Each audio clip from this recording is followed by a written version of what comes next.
கர்த்தருடைய பரிசுத்த நாமத்திற்கு ஸ்தோத்திரம்.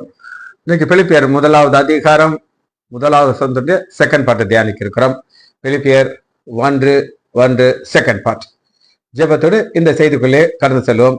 திருப்பாதம் நாம்பி வந்தேன், கிருபை நிறை இயேசுவே, தமதன்பை கண்டடைந்தேன், தேவா சமூகத்திலே தமதன்பை கண்டடைந்தேன், தேவா சமூகத்திலே இலை பாறுதல் தரும் தேவா, கலை தோறு தேற்றிடமே, இலை பாறுதல் தரும் தேவா, கலை தோரை தேற்றிடமே, சிலுவை நிழல் எந்த தஞ்சம், சுகமாய் அங்கு தாங்கிடுவேன், சிலுவை நிழல் எந்த தஞ்சம், சுகமாய் அங்கு தாங்கிடுவேன், திரு பாதம் நாம்பி வந்தேன், கிருபை நிறை இயேசுவே, தமதன்பை கண்டடைந்தேன்,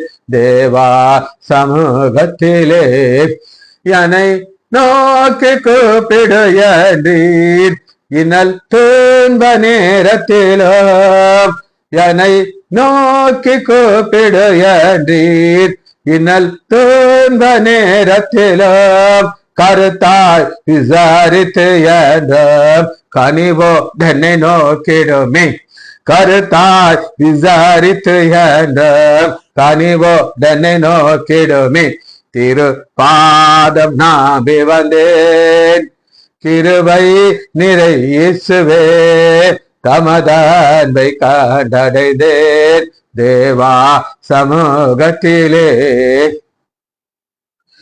ஹல்லேலூயா. நன்றி ராஜா, இரக்கத்திற்கு நன்றி.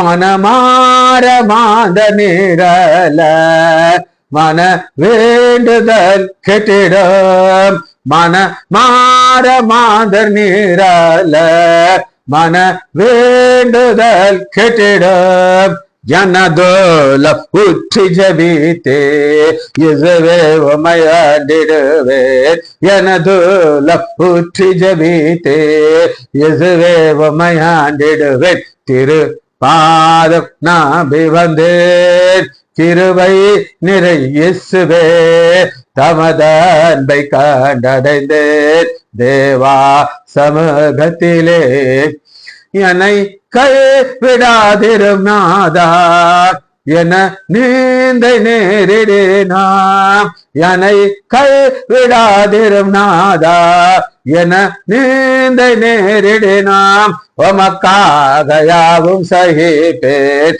உமது பலன் ஈந்திடுமே, உமக்காக யாவும் சகிப்பேன், உமது பலன் ஈந்திடுமே, திரு பாதம் நாம்பி வந்தேன், கிருபை நிறை இயேசுவே, தமதன்பை கண்டடைந்தேன், தேவா சமூகத்திலே. இயேசுவின் நாமத்தினாலே ஜெபங்கள் பிதாவே, ஆமென். கர்த்தருடைய பரிசுத்த நாமத்துக்கு ஸ்தோத்திரம். Balasundari praise the Lord, Mariyal praise the Lord, Selvi teacher praise the Lord, doctor Marikani praise the Lord, Rajesh praise the Lord, Janaki Ammal praise the Lord, Jayanthi அக்கா, எங்க சம்பந்தி அக்கா பிரைஸ் தி லார்ட். இப்ப பிலிப்பியர் 1வது அதிகாரம் 1வது வசனத்து செகண்ட் பார்ட் தியானிக்க இருக்கிறோம். முதல் வசனத்தை நம்ம தியானித்துக் கொள்வோம். எடுத்துக்கொள்வோமா? பிலிப்பியர் 1:1.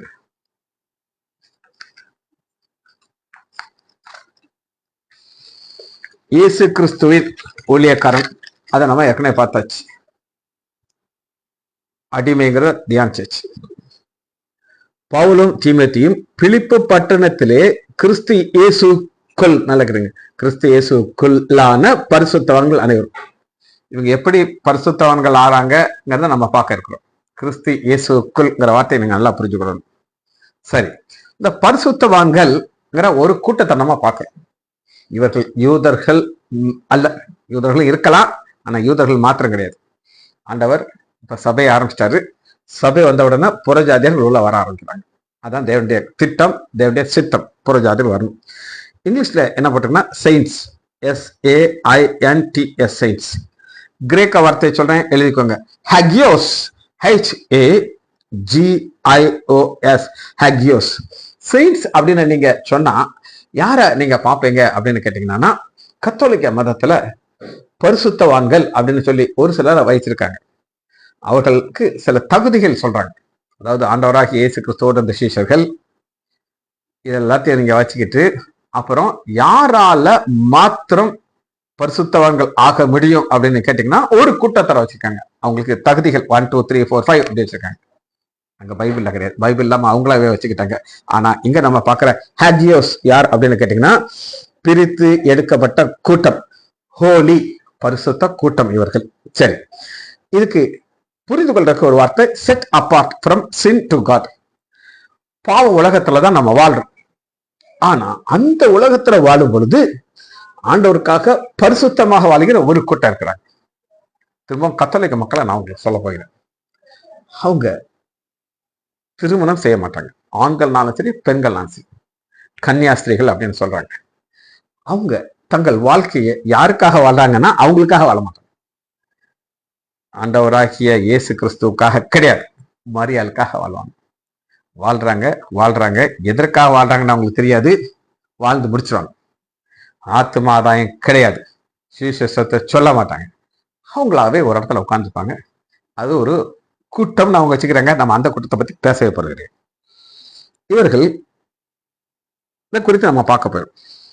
இப்ப பவுல் இன்னும் ரட்சிக்கப்படலை. பயங்கரமா ஒரு மோசமான வாழ்க்கையை வாழ்ந்துட்டு இருக்காரு. அந்த நேரத்துல லூக்கா 9வது அதிகாரம் 32வது வசனத்துல ஒரு வார்த்தை நம்ம பார்க்க போறோம். அப்போஸ்தலர் 9:30.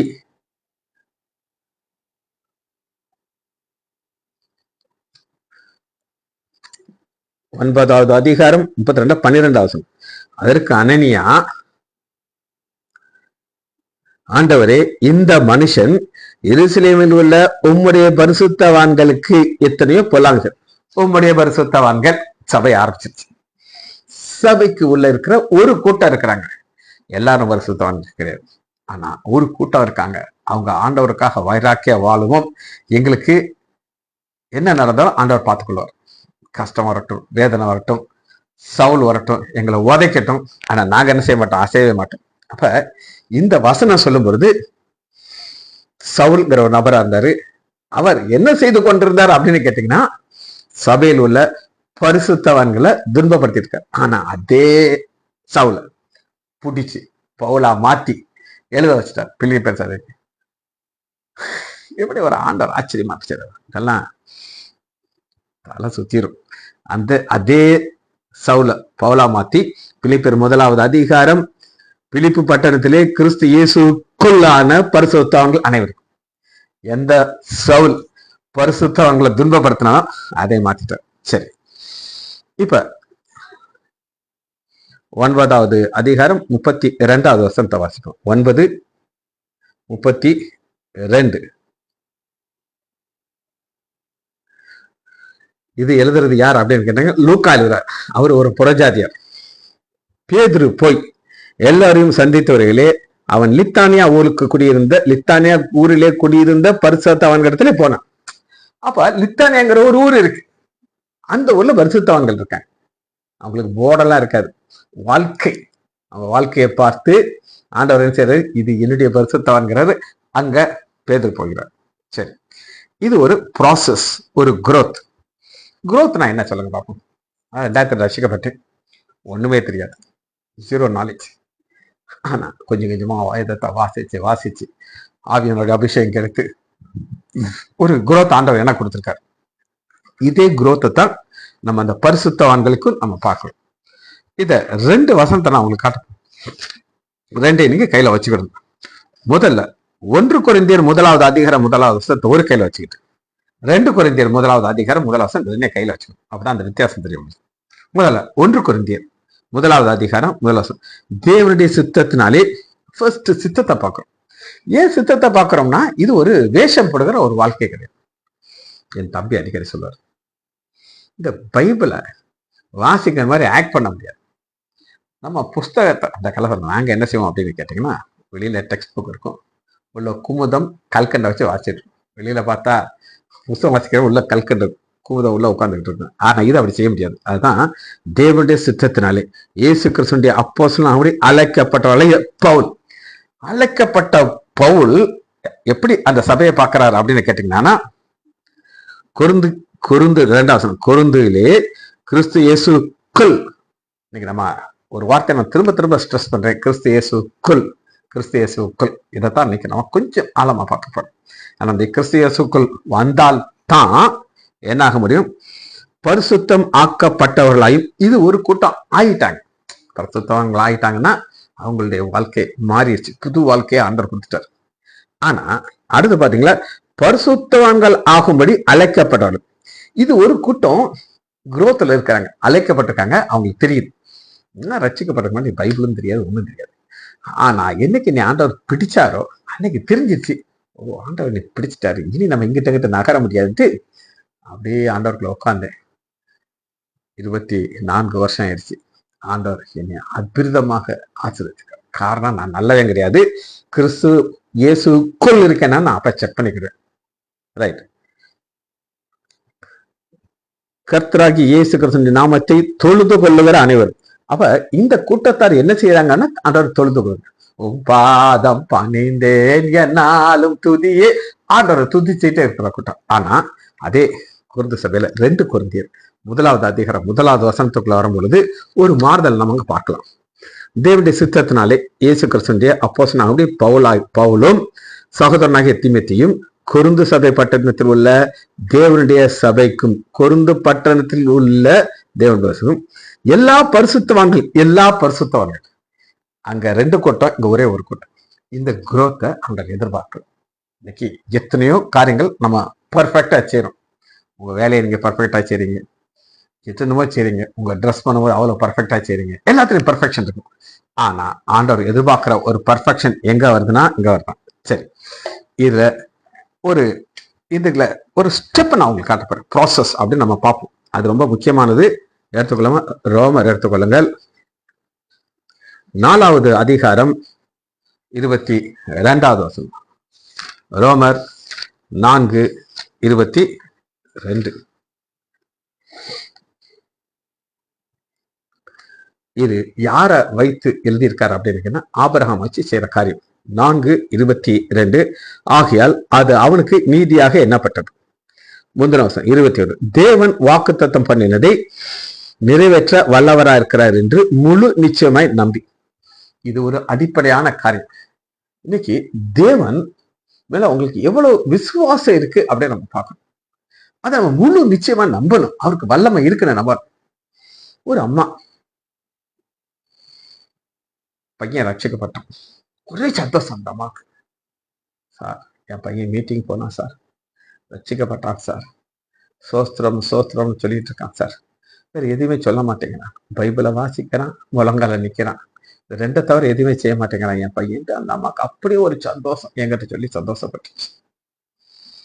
அதுக்கு ஒரு கணவன் இருக்காரு, ரொம்ப நல்ல மனிதர், எப்பவுமே ஆல்கஹால்ல தான் இருப்பார், வேற எதுலையுமே இருக்க மாட்டார். நான் கேட்டேன், ஆமா ஆண்டவர் உன் பையனை ரசிச்சுட்டார், உன் கணவனை ரட்சிக்க முடியுமா அப்படின்னு நான் பையன் கேட்டேன். ஐயா இது மோசமானது, இதை நான் அவரால் மாற்ற முடியாது. அம்மா சொல்லுது, என் பையனை ரட்சிக்க ஆண்டவரா முடியும், ஆனா என் புருஷனை ரட்சிக்க முடியும். பாருங்க, ஆண்டோடைய வல்லமையா அந்த அம்மா ரட்சிக்க அப்ப முழுசா நம்பல. அதனால அந்த வசனம் என்ன சொல்லுது அப்படின்னு கேட்டீங்கன்னா, நீங்க கிறிஸ்து இயேசுக்குள்ள இருக்கும் பொழுது, ரோமர் 4வது அதிகாரம் 21வது வசனம், தேவன் வாக்குத்தத்தம் பண்ணியிருந்ததை நிறைவேற்ற வல்லவராக இருக்கிறது என்று முழு நிச்சயமாய் நம்பி தேவனை மகிமைப்படுத்தி விசுவாசத்தை விளம்பரம். அப்ப கிறிஸ்து இயேசுக்குள்ள என்னைக்கு நீங்க வந்துட்டீங்களோ நம்பணும், ஆண்டவரை மகிமைப்படும், அவரால் முடியும், தேவனால் கூடாத காரியம் எதுவுமே இல்லைன்னு நீங்க சொல்லணும். ஆகையா அது அவனுக்கு நீதியாக எண்ணப்பட்டது. அடுத்த ஸ்டெப் பார்க்கிறோம். அது அவனுக்கு நீதியாக எண்ணப்பட்டது, அவனுக்கு மாத்திரமல்ல நமக்காக எழுது. அப்ப பவுல் என்ன செய்யறாரு, நம்மளை இணைக்கிறாரு. யாரோட இணைக்கிறாரு? எந்த ஆபிரகாம் மூலமாக நமக்கு அத்தனை ஆசீர்வாதம் நமக்கு இருக்கிறது. இது இணைப்புங்கிறது நம்ம புரிந்து கொள்ள வேண்டியது. இன்னைக்கு பிதாவாகிய தேவன் இருக்கார், நம்மள அவர் இணைக்கிறதுக்கு தான் இயேசு கிறிஸ்து துபவிக்க வந்தார். அந்த இயேசு கிறிஸ்துக்குள்ள இருந்தா தான் ஆசீர்வாதம். அடுத்து பாருங்க 24. நம்முடைய கர்த்தராகிய இயேசு கிறிஸ்துவை மரித்தோரிலிருந்து எழுப்பினவரை விசுவாசிக்கிற நமக்கும் அப்படி. இங்க நம்ம ஒரு பெரிய ஒரு கான்செப்ட கிறிஸ்து இயேசுக்குள்ள வர்றதுடைய காரணத்தை பார்க்கணும். மரித்தோரிலிருந்து எழும்பப்பட்டதுனாலே மரணங்கிறது எல்லாருக்கும் உண்டு. ஆண்டவராகிய இயேசு கிறிஸ்துடைய மரணத்துக்கு என்ன ஒரே ஒரு வித்தியாசம் இருக்குன்னு இதெல்லாம் உங்களுக்கு ரோமர் 1 அதிகாரம் 5வது வசனத்தை நான் வாசிக்கிறேன். இதுதான் வித்தியாசம் மற்றவர்களுக்கும் ஆண்டவராகிய இயேசு கிறிஸ்து. மாமிசத்தின் படி தாவீதின் சந்ததியிலே பிறந்தவர் ராம் பரிசுத்த உள்ள ஆவியின்படி தேவனுடைய சுதன் என்றும். அடுத்து பாருங்க, மரித்தோரிலிருந்து உயிர் தெழுந்ததினாலே பலமாய் ரூபிக்கப்பட்ட தேவன். மரித்தோரிலிருந்து உயிர் தெழுந்ததினால இப்ப எத்தனையோ பேர்கள் மறிக்கிறார்கள். அது புத்தரா இருக்கட்டும். புத்தர் ஒரு மனுஷனா வந்தார். வந்தாரு. மறித்தாரா. இன்னைக்கு அவர் பல்ல ஒரு இடத்துல வச்சிருக்காங்க, சிலோண்டு வச்சிருக்காங்க. ஆனா அவருடைய கல்லறை எங்க இருக்குன்னு தெரியாது. அவர் மறித்தவர் தக்க. ஆனா நம்முடைய ஆண்டவராக இயேசு கிறிஸ்து மாத்திரம், நல்லா கேடுங்க, மாத்திரம் மரித்தோரிலிருந்து உயிரோடு இருந்ததுனால பலமாய் ரூபிக்கப்பட்டார். கன்ஃபார்ம் ஆறார் இவர் தான் அப்படின்னு சொல்லி. சரி, வசனத்தை தொடர்ந்து வாசி அடுத்த ஸ்டெப்புக்கு நம்ம போகிறோம். 25வது வசனம். அவர் ரோமர் 4:25 அவர் நம்முடைய பாவங்களுக்காக ஒப்பு கொடுக்கப்பட்டும் நாம் நீதிமான்களாக எழுதுறோம். பாவங்களுக்காக ஒப்பு கொடுக்கப்படுகிறார். மரித்தார். ஆனா மரித்ததுன்னா அதெல்லாம் கேன்சல் ஆகும். இதுக்கு ஒரு உதாரணமா சொல்றேன். சந்தன வீரப்பன் உங்க எத்தனை பேருக்கு தெரியும் சொல்லுங்க. நான் பார்த்ததில்லை. அந்த மீசெல்லாம் ஸ்டைலா வச்சிருப்பாரு. அந்த சந்தன வீரப்பனை எத்தனை கொலை செய்தான்னு அவனுக்கே தெரியும். எத்தனையோ ஃபாரஸ்ட் ரேஞ்ச் ஆபீசரை கொண்டிருக்கான், எத்தனையோ யானைகளை கொண்டிருக்கான், எத்தனையோ பேரை கொலை செஞ்சிருக்கான். அவனை பிடிக்கும் போது என்கவுண்டர்ல அவனை கொண்டுட்டான். கொன்ன உடனே அவன் செய்த அத்தனையும் கேன்சல் ஆயிடுச்சு. ஆனா அவனை மட்டும் என்கவுண்டர்ல கொலை செய்யாம நேரா போலீஸ் ஸ்டேஷன் கொண்டு வந்தாங்கன்னா அவன் மீசை எடுத்திருப்பாங்க. என்னடா பெரிய மீசை வச்சிருக்கேன். அவனை கட்டி அடிச்சிருப்பாங்க. அது இந்த போலீஸ் எப்படி கட்டி அடிப்பாங்கிறத நான் உங்களுக்கு சொல்றேன். இது போலீஸ் இன்ஸ்பெக்டர், எனக்கு ரொம்ப ஃப்ரெண்ட்லியா இருப்பார். அவர் என்ன சொல்றாருன்னா, நீளமா ஒரு பெஞ்ச் இருக்குமா, அந்த பெஞ்சில் அப்படி மேலே படுக்க வச்சிருவாங்க. படுக்க வச்சு இந்த 2 கையிலையும் ஒரு விலங்கு போட்டு கட்டிடுவாங்க. 2 காலையும் கீழே வச்சுட்டு கட்டிடுவாங்க. அப்போ உடம்பு ஃபுல்லா இருக்கும், முதுகு பம்பெல்லாம் மேலே நீக்கி இருக்கும். இந்த பக்கம் 2 போலீஸ், இந்த பக்கம் 2 போலீஸ். இவங்க ஆளுக்கு ஒரு பரம்பு வச்சிருப்பாங்க. இவன் ஒரு அடி அடிப்பானா, இவன் ஒரு அடி அடிப்பான். அடின்னு அடிச்சிருவான். இவன் நகர முடியாது. பெஞ்சு மேல படுத்துக்கிறது கெட்டி வச்சு. இது போலீஸ் அடி அப்படின்னு அவர் எனக்கு சொன்னார். எனக்கு அது கேட்கும்போது எனக்கு தலை சுத்திருச்சு. இந்த மாதிரி அந்த சந்தன வீரப்பனை அடி பெண்டை நிறுத்திருப்பாங்க. அப்புறம் அவனை போலீஸ் கொண்டு இருப்பாங்க. இப்ப என்ன நடந்துச்சு அப்படின்னு கேட்டேன். கொண்டாச்சு. இப்ப நேரா அவனை எங்க கொண்டு போயிருப்பானுங்கிறீங்க, கோர்ட்டுக்கு கூட்டு போயிருப்பாங்க. ஜட்ஜிட்ட போய் டெட் பாடியை காட்ட முடியும், மாச்சரியை கொண்டு போயிருப்பாங்க. போலீஸ் டாக்டர் வருவார், வந்து அவரு பார்த்து சர்டிஃபிகேட் கொடுப்பார். சந்தன வீரப்பன் டெட் அப்படின்னு. எப்ப சந்தன வீரன் சாகுறானோ அவன் செய்த அத்தனையும் கேன்சல் ஆயிடும். அவனை தூக்கில போட முடியாது. நான் சொன்ன போலீஸ் அடி அடிக்க முடியாது. அடிச்சு டெட் பாடி அடிச்சு அவனுக்கு என்ன அர்த்தம்? அதுதான் இங்கே நம்ம பார்க்கிறோம். நம்முடைய ஆண்டவராகி இயேசு கிறிஸ்து எப்ப மாறிக்கிறாரோ நம்முடைய அனைத்து பணம் உண்மையில வந்துச்சு பார்த்தீங்க, அத்தனை கேன்சல் ஆயிடுச்சு. உயிர் தள்ளும் போது தேவனுடைய குமாரனாக உயிர் தள்ளுகிறார், நாம் நீதிமான்கள் ஆக்கப்படுவதற்காக. சரி, இதுதான் ப்ராசஸ். இந்த ப்ராசஸை தான் நம்ம பார்க்கிறோம். சரி, இப்ப பாருங்க, கிறிஸ்து இயேசுக்குள்ங்கிற கான்செப்டை இன்னும் நான் உங்களுக்கு சொல்ல விரும்புகிறேன். எத்தனையோ மதங்கள் இருக்கு. உதாரணத்துக்கு சாய் பாபாவை எடுத்து வரும். உங்களுக்கு சாய்பாபா பத்தி தெரியுமா இல்லையா? எனக்கு கொஞ்சம் தெரியும். என்னுடைய க்ளோஸ் ஃப்ரெண்ட் ராஜேஷ் ஐயர் அப்படின்னு ஒருத்தர் பாம்பேல இருந்தான், என் கூட கிளாஸ்மேட். அவங்க அப்பா அம்மா சாய் பக்தர்கள். நாங்க பாம்பேக்கு போய் அப்பார்ட்மெண்ட், ஒரு சின்ன அப்பார்ட்மெண்ட் தான் இருந்தாங்க. அவர் டாக்டர். எந்த இன்ச்சிலையுமே சாய்பாபா இல்லாம இருக்க மாட்டார். அது ஒரு போட்டோ இருக்கும், இல்லை ஒரு ஸ்டிக்கர் இருக்கும். ஃப்ரிட்ஜு முன்னாடி அத்தனை எங்கெங்க பார்த்தாலும் சாய்பாபா கக்கூசை தவிர அந்த ஒரு இடத்துலதான் சாய்பாபா காணும். எல்லா இடத்துலையும் வச்சிருந்தாங்க. ஒரு 2 பேருக்கும் வயசாயிடுச்சு, அம்மா அப்பாவுக்கு. அவங்க என்ன செஞ்சாங்க, ஹாஸ்பிட்டலில் எங்களால் நடத்த முடியலன்னு இந்த பையன்கிட்ட கொடுத்துட்டு அவங்க சாய்பாபோட இருந்த பெங்களூருக்கு போயிட்டாங்க. அங்க வாழ்க்கையை செலவழிக்கிறதுக்கு இந்த எல்லாத்தையும் விற்று அங்க ஒரு இடம் வாங்கி அங்க செட்டில் ஆயிட்டாங்க. அவங்க இப்ப என்ன ஆச்சுன்னு எனக்கு தெரியாது. ஆனா அவங்க சாய்பாபாக்கு உள்ள வர முடியாது. ஏன்னா அவன் ஒரு மனுஷன், அந்த ஆளு செத்து போயிட்டார். அவரை சமாதி பண்ணிட்டாங்க. அவருக்கு உள்ள வர முடியாது. யாருக்கு உள்ளயுமே ஆனா நம்முடைய ஆண்டவருக்கு மாத்திரம் இந்த ஒரு ஸ்பெஷல் இது இருந்துச்சு. அது என்ன? கிறிஸ்து இயேசுக்குள். சரி, அடுத்த ஸ்டெப்பை நம்ம பார்க்க போகிறோம். ரோமர் 6வது அதிகாரம் முதல் வசனத்தை இருக்கும். ரோமர் 6:1. கிறிஸ்து இயேசுக்குள்ங்கிற ஒரு ஆச்சரியத்தை எப்படி நமக்கு அது கிடைக்குது?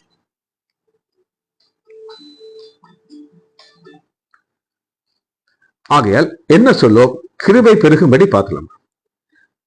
3வது வசனம் 6:3. கிறிஸ்து இயேசுக்குள்ளா. இந்த நல்லா கவனம். இயேசு கிறிஸ்துங்கிறது, ஆனா கிறிஸ்து இயேசுன்னு பவுல் எழுதுகிறார். ஏன்னா ஆண்டவராக இயேசு கிறிஸ்து மரித்து உயிரோடு எழுதுகிறார். மரித்து உயிரோடு எழுந்ததுனால கிறிஸ்து இயேசுக்குள்ளாக ஞானஸ்தானம் பெற்ற நாம் அனைவரும். ஒரு கூட்டத்தார் கிறிஸ்து இயேசுக்குள்ளாக ஞானஸ்தானம் பெறுகிறார். கிறிஸ்து இயேசுக்கு வெளியில ஞானஸ்தானம் பெறுக்க முடியுமான்னு கேட்கலாம். எஸ், அதை நம்ம பார்க்க போறோம். கிறிஸ்து இயேசுக்கு வெளியே கிடைக்க ஞானஸ்தானம் நம்ம பார்க்க போயிடும். நாம் அனைவரும் அவருடைய மரணத்துக்குள்ளாகும் ஞானஸ்தானம் பெற்றது அறியத்தில். மரணத்திற்கு உள்ளான ஞானஸ்தானம் இது என்ன? அந்த மரணத்துக்குள்ளாக ஞானஸ்தானம் தான் ரொம்ப முக்கியமான ஒரு தியாலஜி. தியாலஜினா பைபிள்ல இருக்கிற ஒரு ஆழமான சத்தியம். பார்த்துப்போமா? மேலும் பிதாவின் மகிமையினாலே கிறிஸ்து மரித்தொருந்து எழுப்பப்பட்டது போல நாமும் புதிதான ஜீவனாக அவருடைய மரணத்துக்குள்ளான ஞானஸ்தானாலே கிறிஸ்து இயேசுக்குள்ள அடக்கம் பண்ணப்பட்டோம். நீங்க கேட்கலாம், 2000 வருஷத்துக்கு முன்னாடி நடந்த நிகழ்ச்சியும் இன்னைக்கு நம்மளையும் எப்படி இணைக்க முடியும்? கேட்க முடியாம முடியாதா? எஸ், இதுக்கு 2 விளக்கத்தை நான் சொல்ல போறேன். நம்பர் 1 என்ன அப்படின்னு கேட்டீங்கன்னா, இது உலகம் உண்டாதுக்கு முன்னாடியே ஆண்டவர் உங்களை என்னை தெரிந்து கொண்டார். ஸ்டீஃபன், கார்த்திக் ஸ்டீஃபன் ஒருத்தர் இருக்கார். எல்லாருக்கும் தெரியும், எனக்கு ரொம்ப க்ளோஸ். அவரை ஆண்டவர் தன் பக்கம் இழுக்கிறதுக்கு அவர் ஒரு டெக்னிக் கண்டுபிடிச்சார். அவருடைய கூட பிறந்த அண்ணன் இறந்துட்டார். அந்த அம்மா ஒரு ஜோசியக்காரத்தை கேட்டப்ப அந்த அம்மா, அந்த ஜோசியக்காரர் சொல்லியிருக்கான், உங்க குடும்பத்துல ஒரு சாபம் இருக்கு, அது இந்த 2வது பையனையும் முழுங்கிடும் அப்படின்னு சொல்லியிருக்கு. அம்மா ரொம்ப விவரமான அம்மா. இது சொல்லிச்சு, சாபம் தானே காரணம் சொல்றேன், நான் மதத்தை மாத்திடுறேன் ஆண்டவர் ஏத்துக்கிடுச்சு. ஆண்டவர் ஏற்றுக்கொண்டு ஸ்டீஃபனை ஆண்டவருக்காக ஒரு டெடிகேட் பண்ணிடுச்சு. இப்ப சாபம் எல்லாம் ஓடி போச்சு. சாத்தான் நினைச்சா அந்த குடும்பத்தை அழிச்சிடலாம் நினைச்சான். ஆனா ஆண்டவர் என்ன செய்தார்னா அவரை தாம் பிள்ளையா மாத்திட்டார். இதுதான் தேவனுடைய திட்டம். இது எப்ப நடந்துச்சு? இன்னைக்கு உலக தோற்றத்துக்கு முன்னாடி இது எல்லாமே பிளான் பண்ணிட்டார். இங்க என்னைய பாக்குறீங்க, நான் பைபிள் தொடுவேன்னு உங்களுக்கு யாருக்காவது தெரியுமா? இந்த லீலாங்க ஒரு அம்மா இருக்குது, மரியா இருக்கா, இவங்களுடைய கெட்ட கனவுல கூட நான் பைபிளை டீச் பண்ண அவங்க நினைச்ச முடியாது. ஆனா ஆண்டோடைய பிளான். இது ஒரு கான்செப்ட். 2வது கான்செப்ட் என்ன அப்படின்னு கேட்டீங்கன்னா, ஆண்டவருக்கு டைம், அவருக்கு ஒரு மேட்டரே கிடையாது. இப்ப நமக்குத்தான் ஆண்டுகள், வருஷங்கள், கிமு, கிபி இது நடந்தது 2000 வருஷத்துக்கு நமக்கு இருக்கு. அவருக்கு அதெல்லாம் கிடையாது. அவருக்கு டைமை கடந்தவர். அவருடைய காலங்கள் எப்படி இருக்கும்னா, அவர் அனாதி தேவன். உலகம் உண்டாதுக்கு முன்னாடி இருக்கிறார். நம்ம தான் என்ன வச்சுக்கிட்டோம்? வருஷம், நாள், மாசம் இதெல்லாம் வச்சுக்கிட்டோம். அவர் அதெல்லாம் கடந்தவர். அவர் என்ன சொல்லுகிறார் தான் முக்கியம். அவர் என்ன சொல்லுகிறார்? எப்பா, என்னைக்கு இயேசு கிறிஸ்து அடக்கம் பண்ணப்பட்டாரோ நீ சேர்த்து அடக்கம் பண்ணிட்டு, அவர் எப்ப வெளியே வந்தார், நீ வெளியே வந்துட்டு, நீ வெளியே எப்படி வந்திருக்க, அதைத்தான் நான் பார்க்கணும். அதனால் அவருடைய மரணத்தின் சாயலில் நாம் இணைக்கப்பட்டவர்களானால், அப்ப அந்த இணைப்பு நமக்கு என்னைக்கு கொடுத்துட்டாரோ அது என்ன நடக்கும் அப்படின்னு கேட்டீங்கன்னா, அவர் உயிர்த்தெழுதும் சாயலும் எனக்கு உயிர்த்தெழுதிய சாயல் என்ன அப்படின்னு கேட்டீங்கன்னா, அது ஒரு புதிய வாழ்க்கை, அழியில்லாத வாழ்க்கை, மரணம் இல்லாத வாழ்க்கை, நித்திய ஜீவன் நம்மளுக்கு 1000 அரசாட்சியில் வாழ்கிற ஒரு வாழ்க்கை. அது அந்த கொடுக்கறதுக்கு காரணம் இது. 6வது ரோமர் 6:6.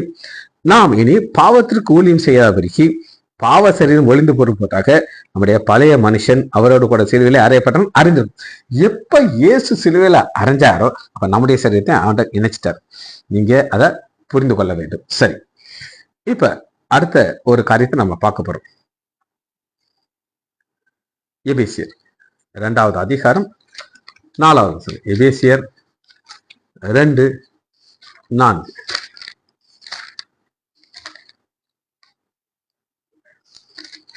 உலக தோற்றத்துக்கு முன்னாடி இதெல்லாம் நடந்ததுக்கு இந்த வசனத்தை காட்டுறேன். தமக்கு முன்பாக நாம் யார்? ஒரு காலத்துல, இப்பயும் நம்ம எல்லாம் ஒரு மோசமான டிக்கெட்டு தான். நாம் அன்பில் பரிசுத்தமா இருக்கும் வரைக்கும் குற்றம் இல்லாதவர்கள். நம்முடைய குற்றம் எல்லாம் எங்க போயிடுச்சு? ஆண்டவர்க்குள்ள போயிடுச்சு. நீங்க கேட்கலாம், இருந்தாலும் நான் சின்ன சின்ன தப்பு பண்றேன்ல பாஸ்டர் அப்படின்னு சொல்லலாம். இதுக்கு நான் ஒரு விளக்கத்தை நான் சொல்றேன். இப்ப அந்த காலத்துல ஒரு ஒரு ஒரு ஒரு நூல் வச்சு ஒரு இது செய்வாங்க, ஒரு டிஸ்க் மாதிரி இருக்கும். அதுக்கு ஏதோ ஒரு பேர் இருக்கு. எங்க அம்மா காலத்து செய்வாங்க. அதை ஒரு இதை வச்சு இப்படி குத்திக்கிட்டே இருப்பாங்க. குத்தி குத்தி குத்தி குத்தி ஒரு டிசைன் உண்டாக்கிட்டே இருப்பாங்க.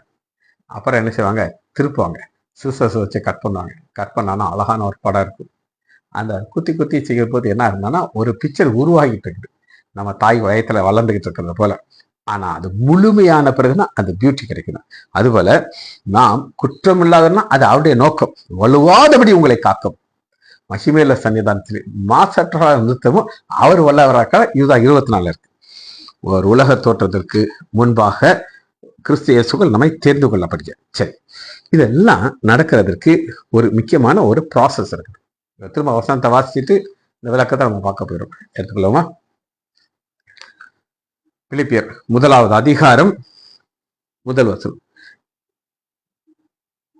கிறிஸ்து இயேசுக்குள்ளான பரிசுத்தவான்கள் அனைவருக்கும். இந்த பரிசுத்தவான்கள்ல ஒரு கூட்டத்தார நம்ம பார்க்க போயிடும். எடுத்துக்கலாமா? அப்போஸ்தலர்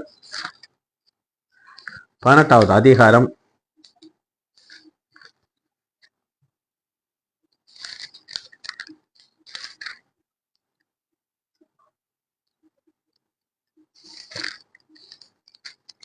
10வது அதிகாரம். ஒரு நபர் அவங்களுக்கு காட்ட போயிடும். இவர் கிறிஸ்து இயேசுக்குள்ள இல்லை, ஆனா அவருக்கு பிதாவை தெரியும். இவர் ரொம்ப நல்ல மனுஷன். கிறிஸ்து இயேசுக்குள்ள கிடையாது. இவர் ஒரு பழைய ஏற்பாட்டு பரிசுத்தவான். இவங்க எல்லாம் யார் அப்படின்னு பார்ப்போம். 10வது அதிகாரம். இத்தாலியா பட்டணம் எனப்பட்ட பட்டணத்திலே 100க்கு அதிபதியான கொர்நேலியன். இவர் ஒரு கிரேக்கர். இத்தாலா பட்டாளத்துல இருக்காரு, 100க்கு அதிபதி. ஆனா அவருக்கு யாரை தெரியாது, இயேசுவை தெரியாது. அவன் தேவ பக்தி உள்ளவனும் தன் வீட்டார் அனைவரும் தேவனுக்கு பயந்தவனாகும், ஜனங்களுக்கு மிகுந்த தர்மங்களை செய்து எப்பொழுதும் தேவனை நோக்கி ஜெபித்துக் கொண்டிருப்பான். இப்ப இவனுக்கு ஆண்டவர் ஒரு தரிசனத்தை கொடுக்கிறார். ஏறக்குறைய 9ஆம் மணி நேரத்திலே தேவதூதன் தனத்துல வரும் கொர்நேலியன்கிற ஆண்டவரே என்ன என்றார். அப்பொழுது உன் ஜெபங்களும் உன் தர்மங்களும் தேவனுக்கு நினைப்பூட்டுச்சு. இப்ப இவரை எங்க கொண்டாடுறாருன்னா சீமோனை கூட்டிட்டு வர சொல்ல. பேதுரு என்ன சொல்லுகிறார் அப்படின்னு கேட்டீங்கன்னா 25வது சொல்லுவாங்க. ரொம்ப அருமையா, 100க்கு அதிபதினா எவ்வளவு ஒரு பெரிய ஆளு. அவனை பார்த்து எல்லாம் நடுவாங்க, கெடுன்னு பேதுரு பாதத்துல விழுகிறாரு. பேதுரு உள்ளே பிரவேசிக்கும் பொழுது கொர்நேலியு அவனுக்கு எதிர்கொண்டு போய் அவன் பாதத்திலே விழுந்து பணிந்து கொண்டான். பேதுரு அவனை தூக்கி எடுத்து எழுந்துரு, நானும் ஒரு மனுஷன் தான் அப்படி பேசிட்டு இருக்கும்போது எல்லா காரியத்தையும் எக்ஸ்பிளைன் பண்ணும்போது இங்க கர்த்தராகிய இயேசு கிறிஸ்துவை கொண்டு 36 வசனம் பாருங்க, கொண்டு அவர் சுவிசேஷத்தை சொல்லி எல்லா சுவிசேஷத்துடைய ரகசியத்தும் யாருக்கு சொல்லி கொடுக்குறாரு? கொர்நேலியுக்கு. இப்ப கொர்நேலியு என்ன ஆயிரானா கிறிஸ்து இயேசுக்குள்ள வந்துடுறார். அவங்களுக்கு கிறிஸ்து இயேசுக்குள்ள வர்றது ஒரு பெரிய ப்ராசஸ். இது மாத்திரம் அல்ல,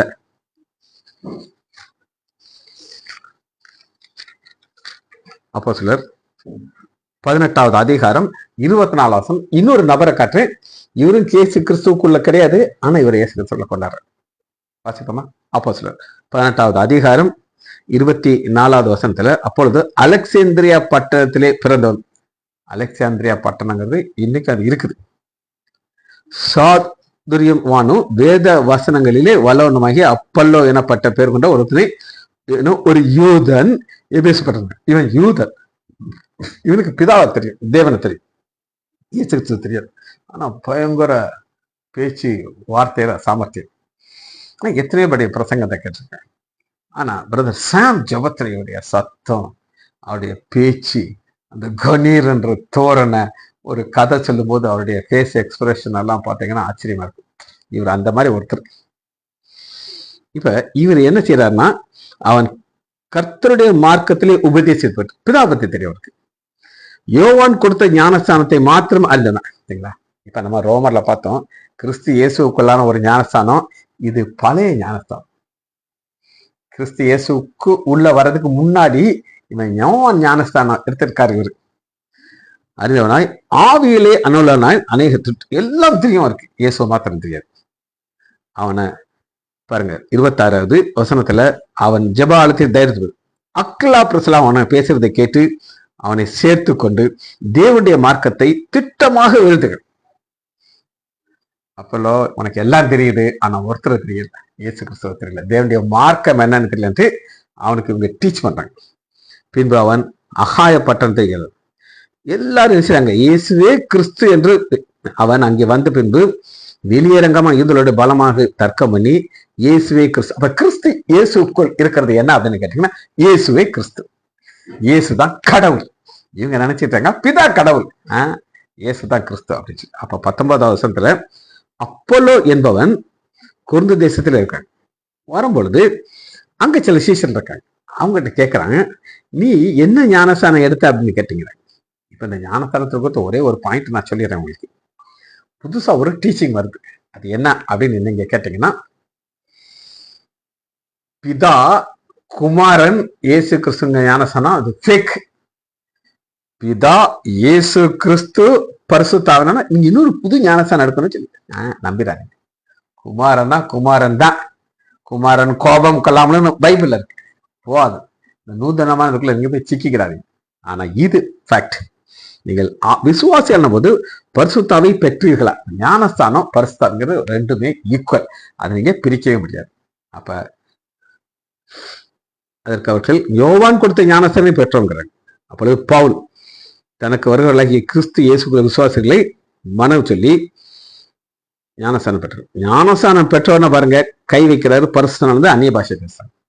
அப்ப இன்னைக்கு முக்கியமான கான்செப்ட் என்ன அப்படின்னு கேட்டீங்கன்னா, வசனத்தை வாசி நம்ம இந்த செய்தியை முடிக்க போறோம். பிலிப்பியர் 1வது அதிகாரம் 1 வசனத்துல பிலிப்பு பட்டணத்தில் கிறிஸ்து இயேசுக்குள்ளான பரிசுத்தவான்கள் அனைவருக்கும். ஜெபிச்சு முடிப்போமா? மகா இரக்கமும் கிருபையுமுள்ள பிதாவே, நம்ம துதிக்கிறோம் ஐயா. ஒரு கூட்டத்தாரை நாங்கள் பார்த்தோம் ஐயா. அதே நேரத்தில் இயேசு கிறிஸ்து இல்லாத ஒரு கூட்டத்தார் இயேசு கிறிஸ்துவை ஏற்றுக்கொள்கிறோம். இப்படிப்பட்ட ஒரு பெரிய சிலாக்கியத்தை தந்தீர் ஐயா. எங்களை உங்களுடைய பிள்ளைகளாக ஏற்றுக்கொண்டதற்காக கோடி நன்றி ராஜா. பிள்ளைகள் ஒவ்வொருவரையும் என் ஆண்டவராகிய இயேசு கிறிஸ்துவின் நாமத்தினாலே ஆசீர்வதிக்கிறேன். இயேசுவின் நாமத்தினாலே ஜெபங்களை பிதாவே. ஆமீன், ஆமீன், ஆமீன்.